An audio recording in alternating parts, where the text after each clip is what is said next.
بسم اللہ الرحمن الرحیم۔ بنگلہ دیش میں عوامی احتجاج کے باعث حکومت کی تبدیلی کے بعد ایک سال کے دوران ملک کی اندرونی اور خارجہ پالیسی میں اہم تبدیلیاں رونما ہو چکی ہیں۔ آج بنگلہ دیش چین اور پاکستان کے قریب ہوتا دکھائی دے رہا ہے، جبکہ قوم پرست بھارتی حکومت کے تنگ نظری پر مبنی اقدامات بنگلہ دیش کو اس سے دور کر رہے ہیں۔ بھارتی حکومت اپنی کٹ پتلی حسینہ واجد کو نکالے جانے پر بنگلہ دیش پر برہم ہے، تو بنگلہ دیش کے نگران رہنما محمد یونس کا کہنا ہے کہ مسلم اکثریت رکھنے والے بنگلہ دیش کی برہمی کا رخ انڈیا کی طرف ہو گیا ہے، کیونکہ ہندو قوم پرست حکومت نے حسینہ واجد کو پناہ دی ہے۔ بنگلہ دیش میں نئے انتخابات اپریل 2026 میں منعقد کیے جانے کا اعلان ہو چکا ہے، جبکہ حکومت کی تبدیلی کا ایک سال پورا ہونے کے تناظر میں جہاں ملک کے اندر پولرائزیشن بڑھنے کا اندیشہ ظاہر کیا جا رہا ہے، وہیں بیرونی مداخلت کے خدشات کی نشاندہی بھی کی جا رہی ہے، جبکہ سیاسی جماعتوں نے انتخابات میں کامیابی کے لیے اب سے ہاتھ پاؤں مارنا شروع کر دیے ہیں، جس کے نتیجے میں اب نگران حکومت کو جمہوری اداروں کی بحالی کے لیے ملکی سطح پر اتفاق رائے پیدا کرنے کے چیلنج کا بھی سامنا ہے۔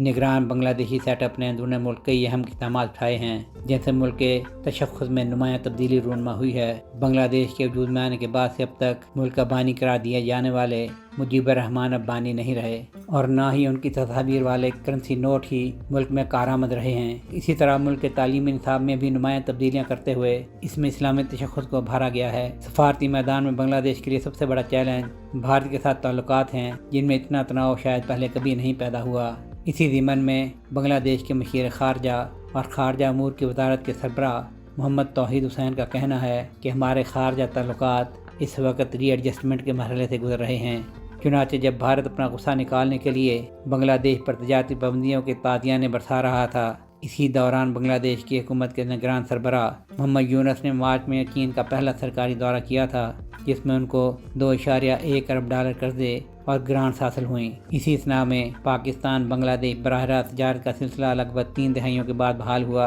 اور ساتھ ہی 1971 میں الگ ہونے والے بھائیوں کے درمیان سمندر کے راستے تجارت اور براہ راست پروازیں شروع ہوئیں۔ جب بھارت نے بنگلہ دیش کے ساتھ طبی سیاحت پر پابندی لگائی تو اس وقت چین نے 3 ہسپتال بنگلہ دیش کے مریضوں کے لیے مخصوص کر دیے۔ جنوبی ایشیا میں اپنے اثر رسوخ کو بڑھانے کے لیے بھارت اور چین لگ بھگ 3 دہائیوں سے آمنے سامنے ہیں، اور بھارت خطے میں چین کے بڑھتے ہوئے اثر رسوخ سے نالاں ہے۔ اب غلط خارجہ پالیسی کے نتیجے میں بنگلہ دیش چین کے ساتھ ساتھ بھارت کے روایتی اور سخت دشمن پاکستان کے بھی قریب آ گیا ہے۔ نئی پیش رفت میں ڈھاکہ، اسلام آباد اور بیجنگ کے حکام نے چین میں ملاقات کی ہے، جس میں تینوں ممالک نے باہمی تعاون کے منصوبوں پر اتفاق کا اظہار کیا ہے، جن میں تجارت، صنعت، تعلیم اور زراعت کے شعبے شامل ہیں، جبکہ سب سے اہم معاملہ تینوں ملکوں کے درمیان سارک کی متبادل نئی تنظیم کے قیام پر اتفاق رائے تھا، جس کا قیام خطے کی سیاست میں بھارت کے کردار کو محدود کر دے گا۔ سہیل شہریار، پاک ترک نیوز۔